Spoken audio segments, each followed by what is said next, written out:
Hello and welcome to Horror Legend with your hosts Legend. and Chris. Oh my god. We're back. We are back. We are back. Yes, I'm your horror weenie. It just sounds sexual. I'm your horror weenie. Chris. And I am your horror buff. Legend. And welcome to Horror Legend. Tonight, it's Late Night with the Devil. Yeah, late night with the devil. Ooh. Ooh, I can't do that because Trixie does that. Ooh, can't start doing that. All right. Late night with the devil. So it came out in 2023. I think it got a limited theater release. But it is a Shudder original. Ooh. Yeah. If anybody has Shudder. I do. I have it for Dragula. I need to watch it. And that's pretty much the only thing I have. I need to actually watch it. I think it's also on Amazon. Dragula is also on Amazon. It's not all of the seasons. I don't think you can get any of it on YouTube anymore. No. But they have too much money now. Yeah. Their new costumes are they're better. Yes. They're fancy. Yeah. But Late Night with the Devil, it was directed by Cameron and Colin Keynes. Oh, took two people for this one. Yes. Oh, and like 50 production companies. Oh yeah, that's when you know it's an independent movie. Yeah. Is if it's the Family Guy level of a joke of how many production companies there are in front of it. Yeah, all those like little mini movies at the beginning. Yeah. Like, oh, it's starting. No. Okay. Spooky pictures. Oh. Okay. It's starring David Dastmalchian. I don't know if I'm saying that right. Dastmalchian? Dastmalchian? Like on Ghostbusters too. That sounds like that guy, right? Oh, The what was his name? oh God. I'll look it up. Yeah. Ingrid Torelli, Laura Gordon, and a few others who are really good. I will say for David, very underrated actor, my opinion. Oh no, he's wonderful. I've seen him in a lot of things. He's been in so many movies. I mean, he's got small parts in The Dark Knight, Blade Runner 2049. He was in Prisoners, and this. He's, to me, a very underrated actor, and he usually is capped to play somebody creepy, but I feel like he can do more than that. Yeah, he wasn't that creepy in this. No, this totally different. Yeah. Even in Blade Runner, he plays like a doctor scientist. Like it's a doctor of scientists. A doctor of scientists. I think he's like a forensic doctor. Oh, okay, gotcha. A doctor of scientists. Yeah, so Late Night with the Devil, basically, talk show host, 1977. He ends up bringing on a few guests for Halloween for Sweeps Week to try to get better ratings, and it kind of all goes downhill from there. Yeah, it does. Or uphill, depending on the ratings he gets after that. Oh, before we continue, Vigo the Carpathian. Vigo the Carpathian? That's what it was. He has many epithets. It's Vigo the Carpathian, Vigo the Cruel, Vigo the Torturer, Vigo the Despised, Vigo the Unholy. Oh my god. Vigo the Butch. That was Peter Venkman's joke, okay. Vigo the Butch. The Scourge of Carpathia. The Sorrow of Moldovia. Oh my god. The Demon Beast of Romania. Vigo the Destroyer. I do remember they like rattled those off at some point. Okay. The names are different personalities. I don't know. I like the opening of this because it's like 70s news. You know, it actually looked like a 70s news kind of like montage of things. Like documentary. Vietnam and blah, blah, blah, blah. It's the riots, it's Vietnam, it's the protests, it's all the stuff in the 70s. There's a lot of satanic panic stuff, which is obviously what this is about. Oh, yeah. So. I forgot, like, the 70s was kind of big for...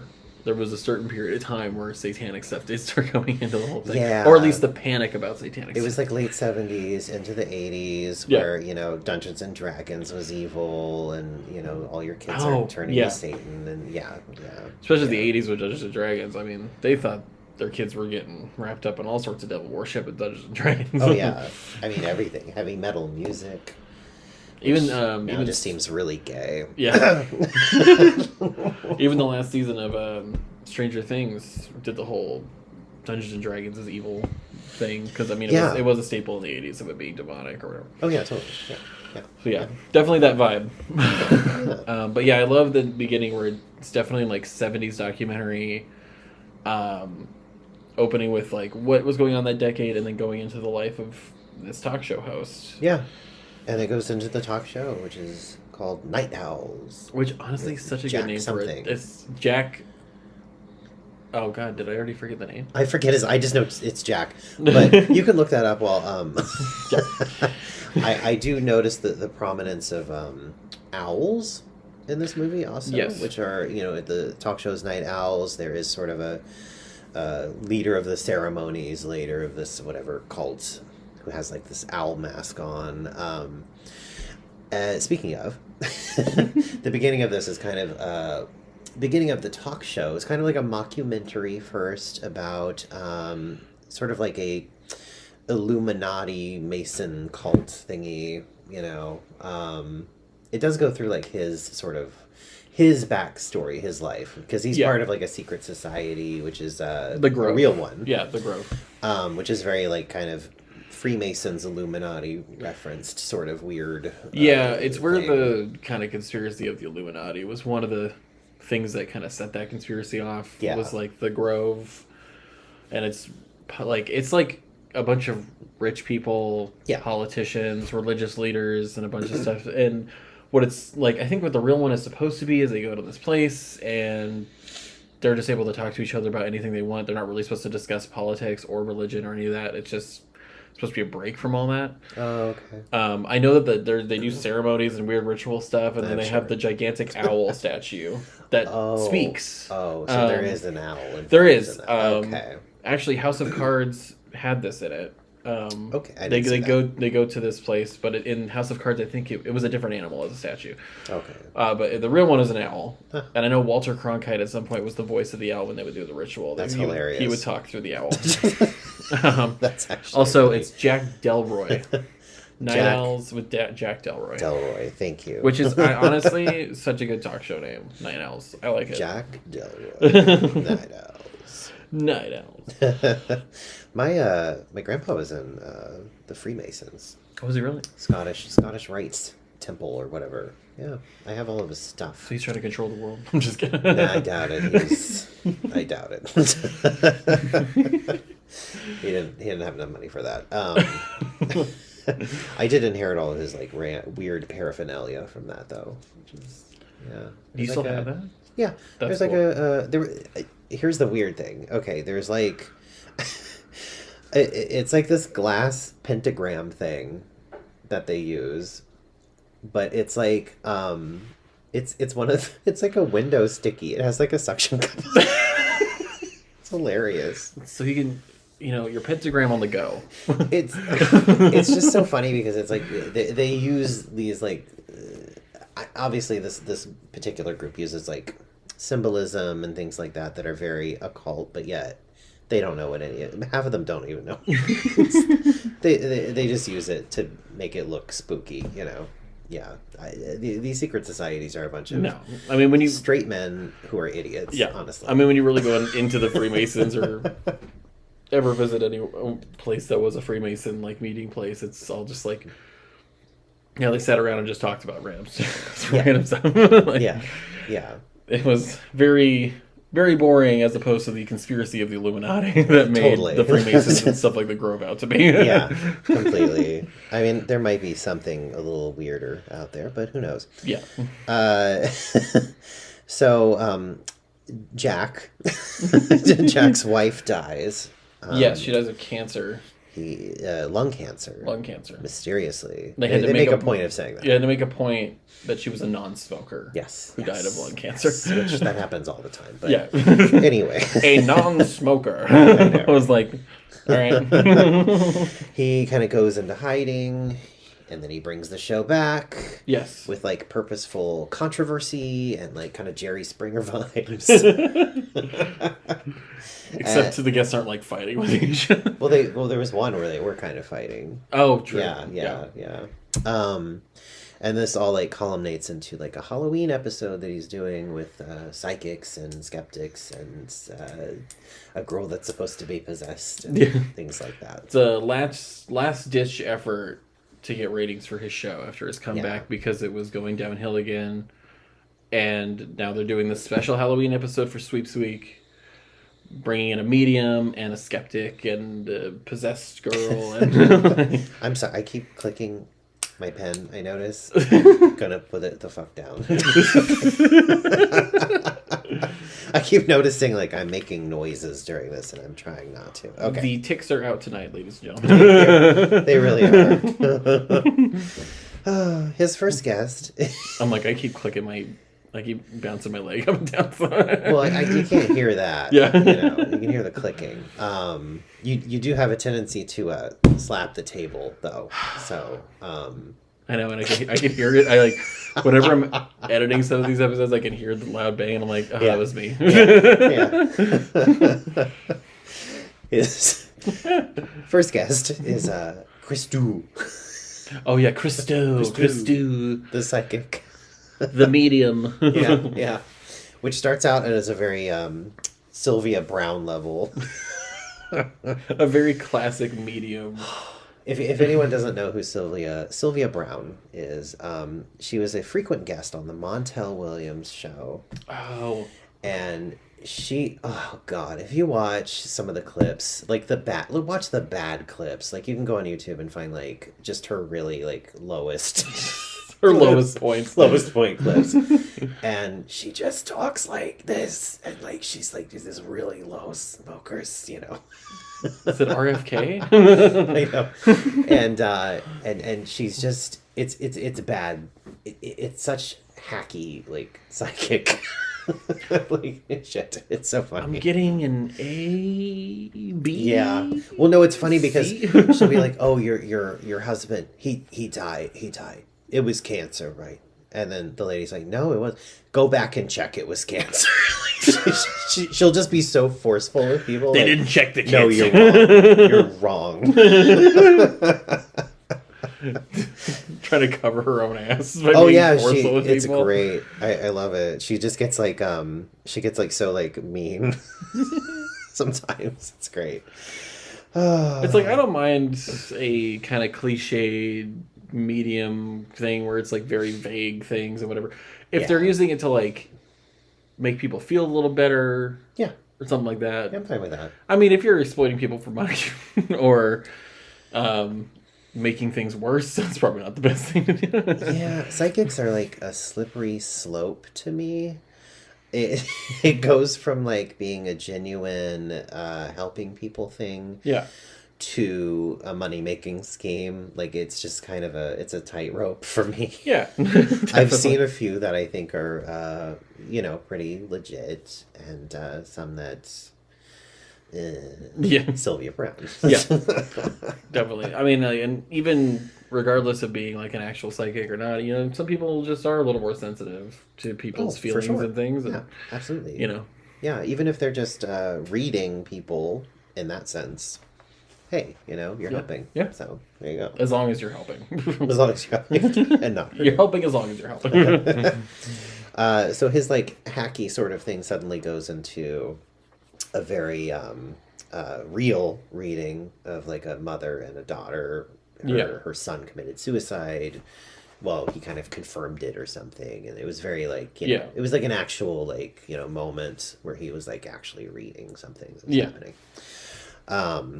And then starts going into like a weird convulsive episode of like his eyes going back and like turning white, and we see the lights flash. He gets the name Minnie, and then the audience sees his eyes turn white, freak out. The lights like something explode. He starts getting very sick, and so it kind of tells you like, oh, this one might actually be real, and actually like be affecting him.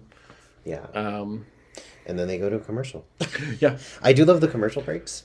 It's interesting how it just goes black and white all of a sudden for the commercial breaks. I love the black and white behind the scenes. Yeah. And then back to color whenever it's on the show. Like that's a cool way to separate the two out Yeah. from Yeah. each other. I like that. Before the first commercial break, actually, right before it, you see the ominous guy in the skeleton costume. Yeah, they don't ever bring him up again. They don't really bring him up, but I think he kind of it's funny because like when he is speaking about death later, it's the skeleton. They hone in on the skeleton. Yeah. So it's kind of like a metaphor of death, I suppose. Yeah. And then he was at the ritual at the end too. Yeah, He was in the yeah. background. So the skeleton guy doesn't even speak. I don't think. No, he doesn't say no. anything. So yeah, the way he's acting, I can see that where it's like, oh, this guy is kind of representative of just death sitting in the audience. Yeah, because he's stone faced. Yeah. The entire time. You don't actually directly see at his the face. camera. Yeah. It's sort of like that ever presence of like maybe it's like that presence of death that's always there, or the death of his wife that's there. I don't know. Y'all can make your own conjectures on that. After the first commercial break, we come back and then we meet Carmichael something. I don't know his last name. It was Carmichael. That's all I remember him. He was the skeptic. Yeah, because they kept calling him Car. Yeah, he was like the cartoonish skeptic. Oh my god, I love how cartoony he is. It's insane because he's a magician, ex-magician on top of being a skeptic, which is hilarious. Yeah. He's like, I used to be a sorcerer, and now I disprove everything magic. Yeah, there's like it's like that that extremely jaded skeptic, where like I'm a skeptic for sure, but then again I've also had lots of experiences, so it's like I can't. Sometimes you have to kind of like you have to like look at your own experiences too. You're a skeptic in the sense that like something happens, you're not immediately thinking ghosts. Exactly. You're thinking like, what was that? Yeah. Try to figure it out. Yeah. And if it's something weird that you can't explain, weird you can't explain. Or if I just simply know what it was. Yeah. Because like sometimes you just know. You just know. The last permanent. I hear like music outside. I hope it's not picking up, but this morning someone was playing like Creed or something so fucking loud outside in their car. I was like, who the fuck like blasts? It's their whole personality. Oh god, it's horrible. It sounded like it was in the room. Anyway, they need you to know. Anyway, Christu, starts puking up a bunch of black stuff. Yeah. All over the skeptic guy, all over, everything. Well, that was one thing about this was that, like, they are doing the whole possession thing, but they're not afraid to get a little campy with it, and they're also not. It's very campy. Very campy. They're also not afraid to do like versions of the cliches of possession, throwing up everywhere and like head spinning around, levitating. Yeah, and they still like made it work really well because it feels like even the demon that's possessing the girl's like just I'm putting it on for the camera. Yeah. So it's like, I'm going to do the cliche things you see in the movie. That's funny because she is like hamming it up to the camera the whole time before even. Which I think that was so great, where she's just constantly like answering him and then looking at the camera and like constantly saying his name. Yeah. Which camera do I look at? Which camera, Jack? Hi, Jack. Everybody's like Jack. I love her when she's like, which camera do I look at? And he's like, we're at commercial. None of them. No cameras are on right now. So the skeptic just continuously becomes more of an asshole throughout this whole thing, just sort of debunking everything. Like, I know was he was the one where he like was actually doing like investigations too, and they had pictures of him in different places. Yes. Oh, at Amityville. Yeah, they had a picture of him with a camera outside of Amityville, and he was like talking about. He was like, we wanted the Warrens to come in with me, but they're kind of cowards or whatever. Yeah, they declined. They declined. And it's like, well, the Warrens did end up getting into the Amityville Horror House, but it was cool to see a reference to the Warrens in this because they would have been around prominently in the 70s. Yeah. During that time. We just did The Conjuring. The Conjuring, which the original story of that takes place around this time-ish. Yeah. Yeah. In the 70s, probably, I think. Yeah. Yeah, it was like 71. It was early 70s. 71. 71. Yeah, because this would have taken place 6 years later. Yeah. Yeah. Okay. Plus the Warrens, they do it in The Conjuring too, but the Warrens were on a couple talk shows, and a lot of them were like, we bring in a skeptic, and he's gonna basically just berate you the entire time you're on the show. Oh. Because they didn't believe that. I want to watch that. Yeah, they didn't believe If that it Lorraine was exists. a real medium. I'm sure we can find something on YouTube, right? Might be able to. Maybe. I never actually looked it up. I just know they do a reenactment of one of the talk shows on. Oh, okay. In the opening of The Conjuring 2, in the beginning of it. Oh. After the Amityville horror. Well, we're gonna have to rewatch that because I don't remember. Definitely. After the next commercial break, the next guest is the author of Conversations with the Devil, and the subject of the book is also on there. Lily, who is like a possessed girl. Yeah. They go into the background of this, which is kind of like an Anton LaVey type cult, like satanic cult. I mean, they kind of gave him a crazy name too, just like I can't Anton remember what LaVey. it was. Yeah, but it was very similar to like Anton LaVey's like Church of Satan kind of thing. Yeah. Where they were trying to communicate with a demon. Damn, I wish I wrote things down because I don't remember the name of the damn demon either. It was like Xandor DeBoe. Xandor DeBoe, like Anton LaVey's Xandor DeBoe. Yeah, they had to give beautiful. him some crazy name for it. But anyway, it's this cult that supposedly was like raising children to sacrifice and to this demon to bring him about. And it's Abraxas. Abraxas, thank you, because it's the basis of abracadabra. That's what it was. Oh, that's right. Yes, okay. Abracadabra, Abraxas. Yeah, That's funny. Okay. I think that might actually be true. Like, do you know if is Abraxas like a real kind of? It sounds correct to me. Like a demon in anything. It sounds familiar to me. It did to me too, but I wasn't sure. Because I mean, there's like Asmodee or something. I don't know. There's a bunch of like demons. Then they all have names and. Abraxas is a demon in occultism and is associated with forbidden lore and magic. There is one. Okay. I mean, you're Catholic. You should know all these. Right? It was claimed to be both an Egyptian god and a demon. Oh, that's why it sounds familiar. Okay. I mean, yeah, my family's Catholic, so I mean, not that we ever went into the whole exorcism demons thing, but yeah. Except for that one time. Except for that one time when we went camping. Except for that one time when we lived in that house in Connecticut, and and then it swallowed up into. And Bathsheba killed herself. And then she died. That's how you know so much about The Conjuring. Yeah. The cult. It's my family. That was good. The cult ends up killing themselves basically when the SWAT team comes and tries to arrest them. Yeah, so that small of a house too. It was a small house with like a cult, and they were like, the standoff lasted 3 days. I was like, really? Right? With that many police? Maybe they had a lot of supplies in there. Oh, that's true. They're but holding children hostage too. I mean, only for them to be convinced to light themselves on fire and burn the house down, except for one girl that survived. Lily. The subject of the book survives. But I was like, 3-day standoff. I was like, is it Waco? Yeah. Like, I don't understand. Do you know what I also find really funny about that type of thing is they were showing like the footage of this cult doing like their ceremonies and things, but it's in like a living room. I just always think it's funny. It's just like normal living room. Because even like Anton LaVey, he did his stuff in like it just looked like a living room, and it's just hilarious to me because it's like there's like a recessed seating, like a 70s seating. Oh yeah. Conversation. I mean, I watched a documentary recently about Mother God. It was a cult. Actually, not too long ago. It actually just got disbanded not too long ago.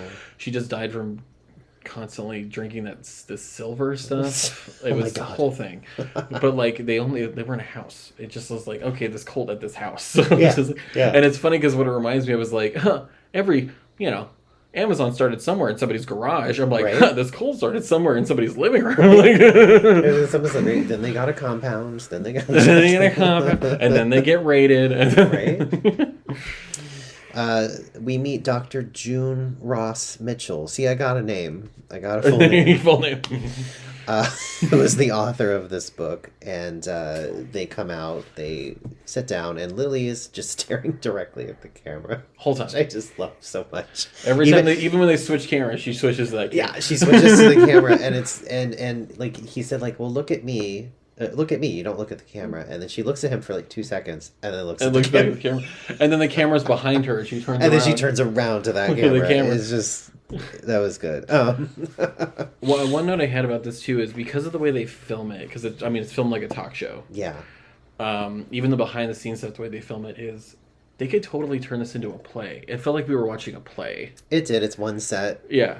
And Yeah. it just like even the acting sometimes it felt like we were watching a play. And it's because they do that like Yeah. cheesy kind of talk show acting. Yeah, So it's like yeah. very like, oh, studio audience. Like I just like the way that they really got that down when it came to acting and everything. It was like it really felt like people on a talk show. Where Yeah, it's it like did. that cheesy kind of acting. Yeah. Huh. Because it's like, oh, it's a normal person on there being themselves, but it's like they kind of heighten themselves because they're in front of a studio audience. Yeah. So it really felt like that level, that kind of acting. Yeah. They did a good job with that. Yeah. I want to watch a talk show where no one is putting on that person. Right? Personality. I think Just that'd be like great. totally themselves dead. Yeah. Not like, oh, I'm here. It's Yeah. like, oh, no. Hey. Hey. Yeah, I did a movie. Cool. Yeah. Went to the store today and Can you believe how much eggs are? Oh my god. They go to another commercial break. He's warned that Lily has been a bit unstable by Dr. June. And unpredictable. Unpredictable. Yeah. Yeah. Doesn't know what's going to happen. Foreshadowing. Yeah. We also find out that Chris 2 died on his way to the hospital. Yes. Yeah. Which I don't know if we mentioned he got picked up. Yeah, and taken to the hospital after he was him throwing up black stuff and everything, they took him to the hospital, and apparently he had some sort of hemorrhage in the ambulance on the way there, is what was said. Yeah, like hemorrhaged out of everything. Everything, yeah. Out of everywhere. Yeah. We come back from commercial, and they have like the props from the cult setting on the table in front of them, which is It's like a dagger and a skull. Like half a skull and a dagger and a book. Just so random. But it's so funny because it's such a talk show thing to be like, we just have like, I know. Here are the props. Like the stuff they use to torture you. And the host decides, for ratings' sake, they have to summon the demon for TV. Yeah. The demon that Lily calls Mr. Wriggles. Mr. Wriggles, yeah. Mr. Wriggles. Which I thought was kind of cool. It's kind of like a reference to how they do stuff in like The Exorcist and other demons where they give them like funny names because it's like an imaginary friend. Yeah, that's true. Okay. Like Mr. Wriggles in this, but in The Exorcist it's Captain Howdy. Oh yeah, I forgot. That is, I think like the oh my god, girl. Infantilization. Thank you. Of the demon makes it far creepier as well. Yeah. And also sort of ties into the demons showing up as like little children. Oh, always. Yeah. Well, and then, or the demon acting like it's a little child and friends with the. It's like, no, it's not. Exactly. So this is a great idea to summon the demon on live television, of course. Oh yeah. And we go to the next commercial. There's a lot of commercial breaks in this, and things are obviously getting slightly out of control.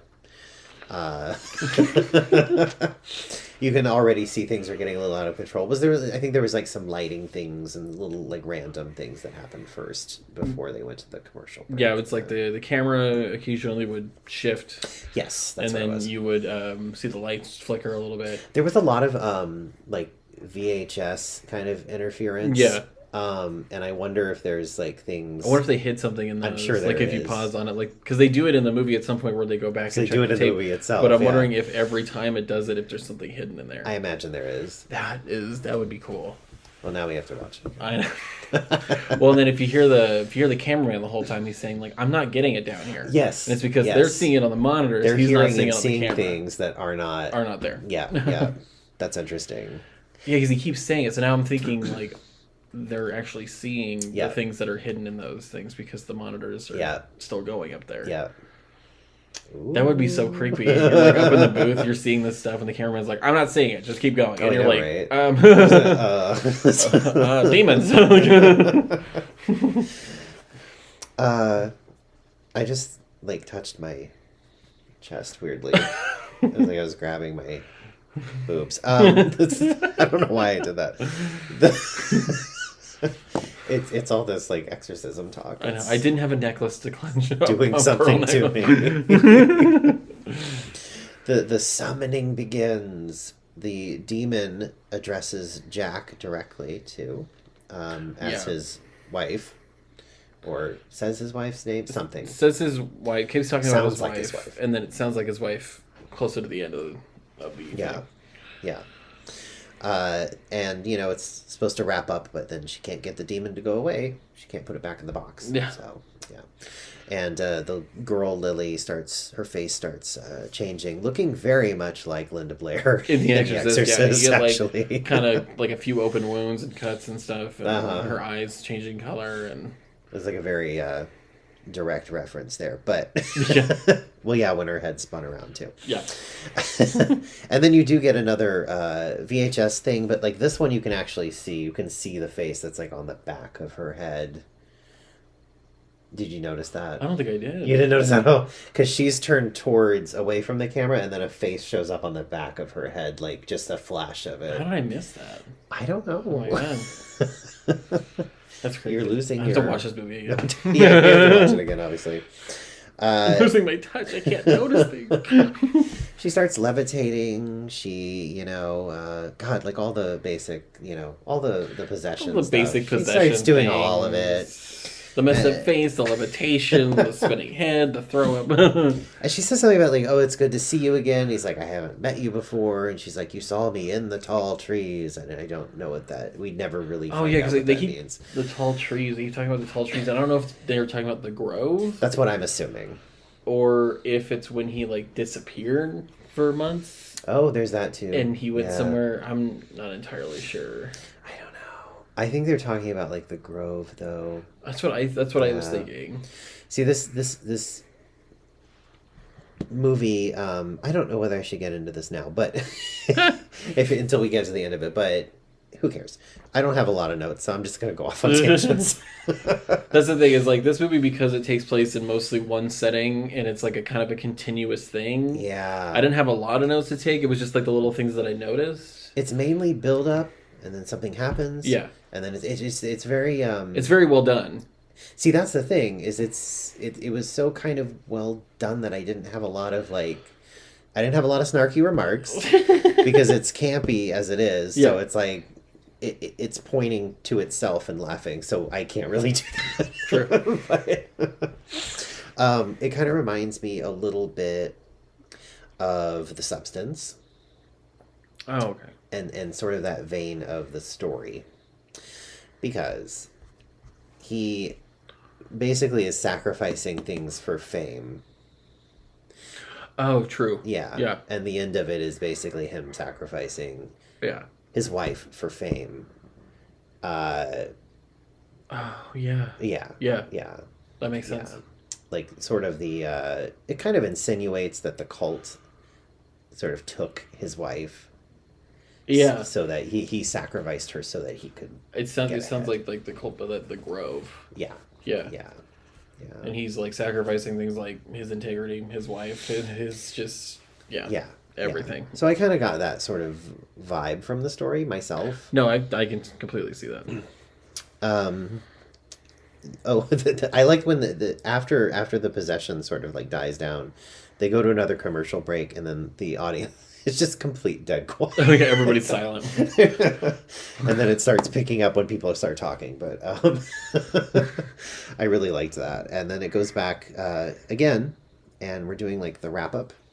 He was like, "Oh, we're just gonna wrap this up now. We're just gonna have the skeptic say his thing. We're gonna have her say one more thing, and then we're done, and then we'll have the musical guest on." But then the skeptic has to try to prove it wrong. And recreate it. Yeah, he recreates the scene, hypnotizes the whole audience. And the audience at home. Air quotes, and everybody, to make the co-host or side person. Kind of like the Paul Schaefer. The Paul Schaefer of, Yeah.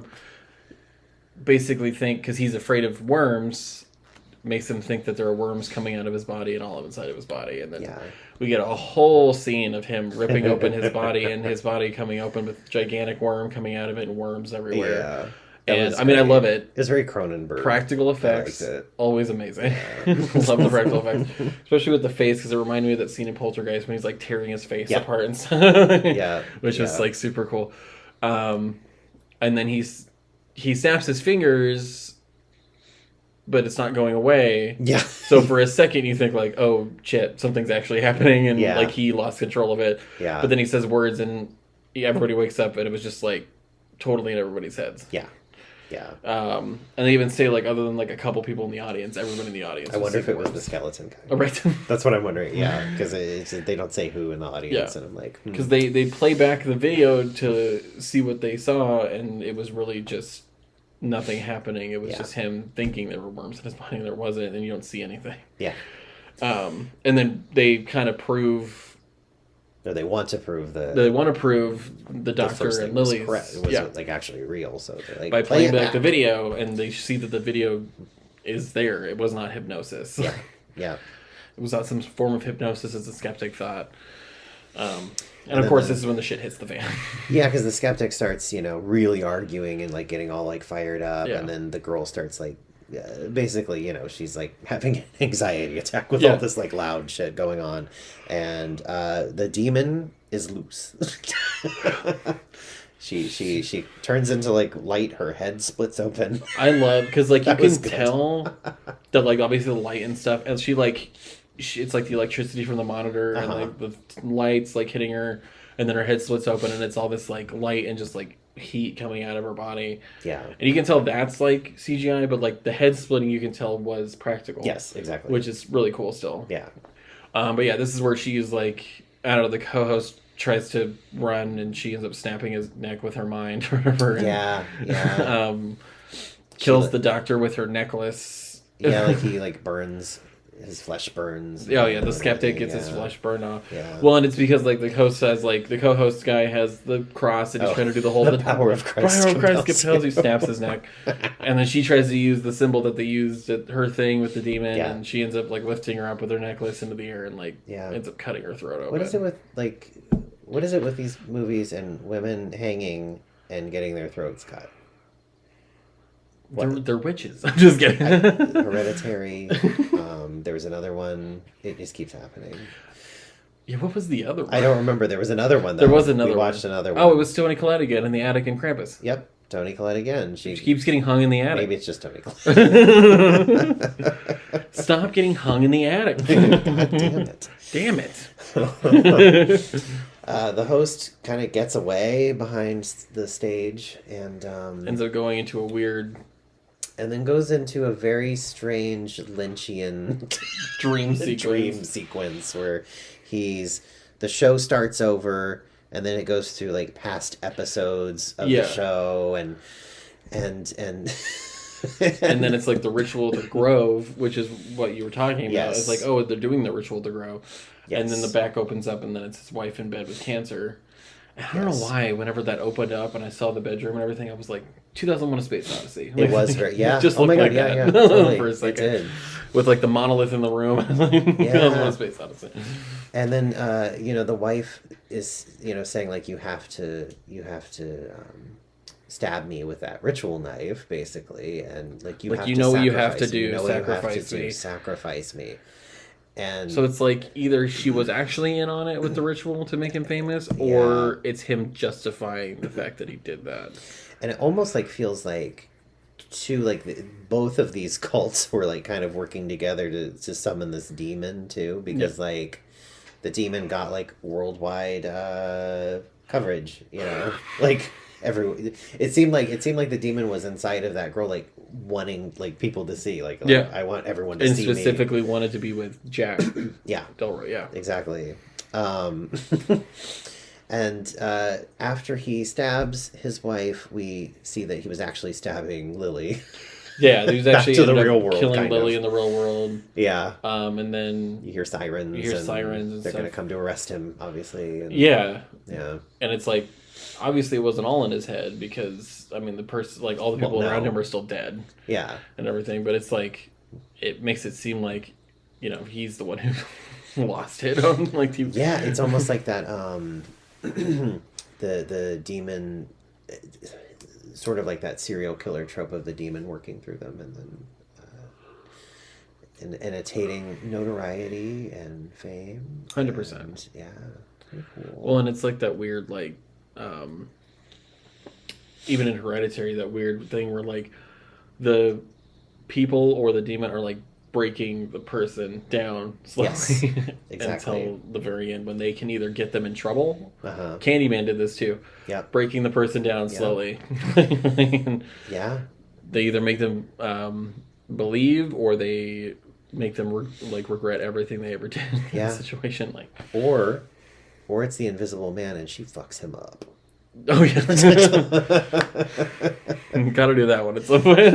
Yeah.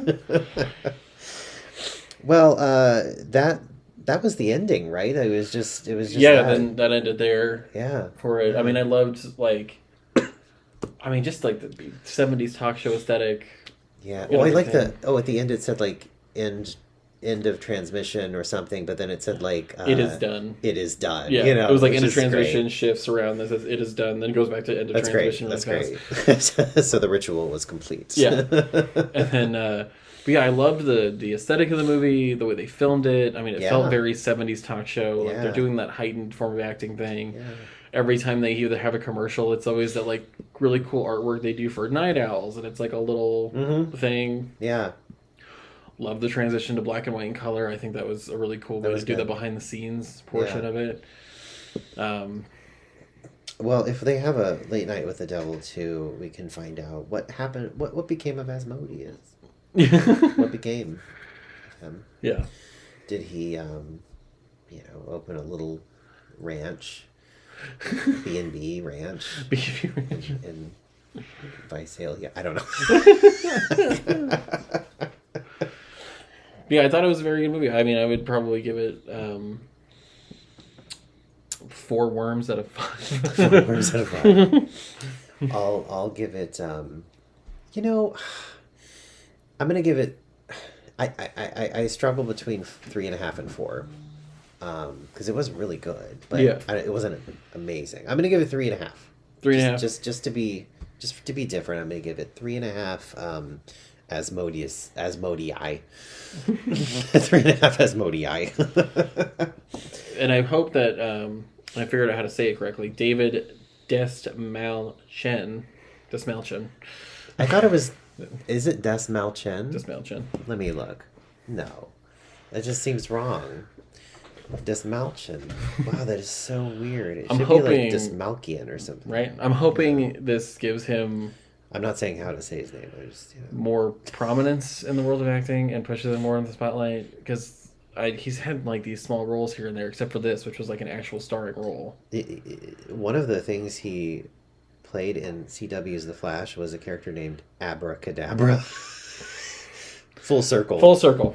Really creepy. Okay. But yeah, I'm hoping it pushes him more into the spotlight, because I feel like he can be a main actor, and I feel like, people give him these small parts. I just feel like he's underrated right now. Yeah, he was really good. The girl was good too.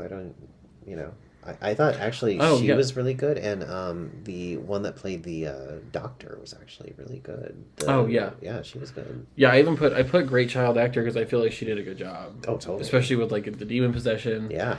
But also like just being that like weird overly fan the whole time, and like with the she cameras. Was so good at being extraordinarily creepy. Yeah, I liked that. Like I would like to see her in more movies, because I feel like sometimes when you get a young person, sometimes and especially in horror, they'll keep doing horror movies. And I mean, there was one girl for a while. It was in like the second Annabelle movie, and then she was in the second Ouija movie. And it's funny because those movies were better than their originals. And for a little bit, people were like, if she's in it, she's saving the franchise, which is hilarious.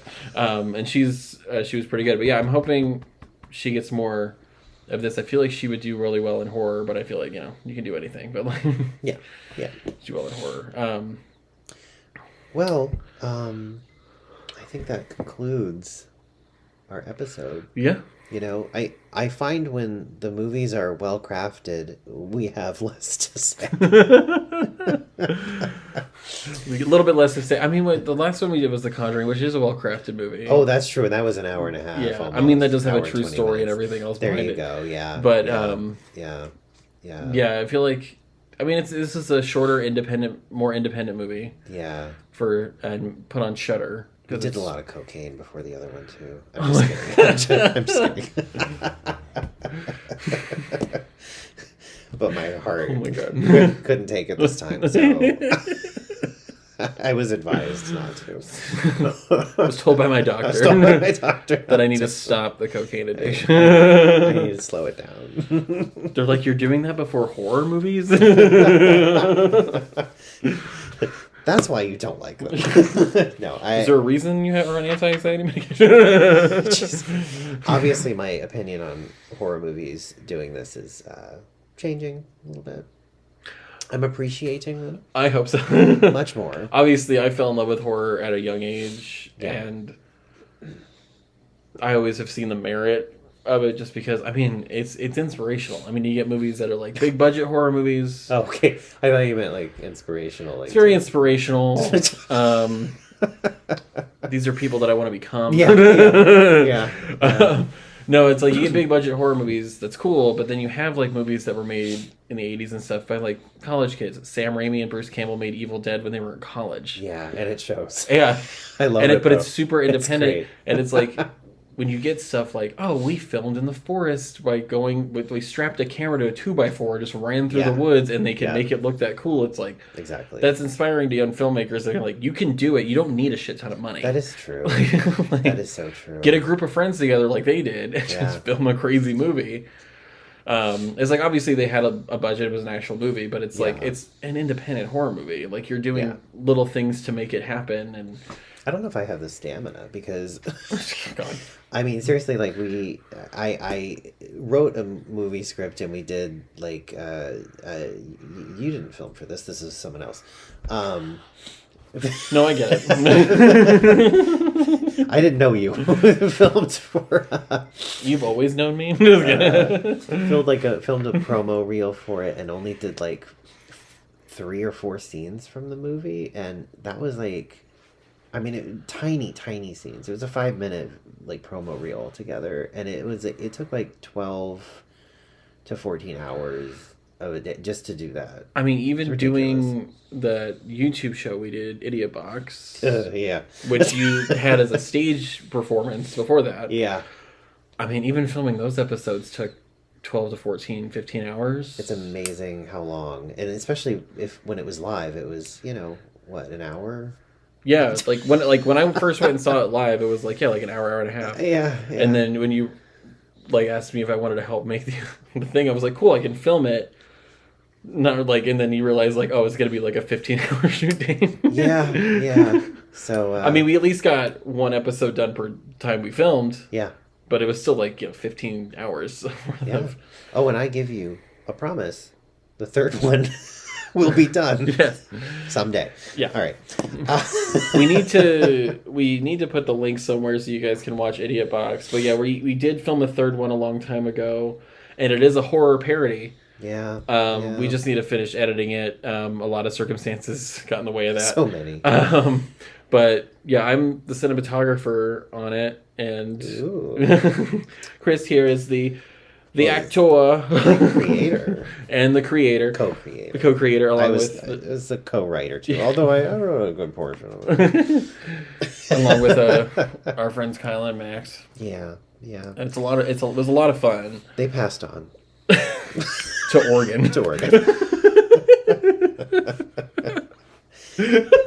Anyway, with that, I'm going to close this episode of Horror Legend. I would like you to like and subscribe, please, and write us some questions. Please comment questions. I just suddenly went into like a Laszlo, some succulent Chinese food. We definitely please leave us some comments. We'd like to see your comments, even if it's just like a statement about the show, but definitely some questions.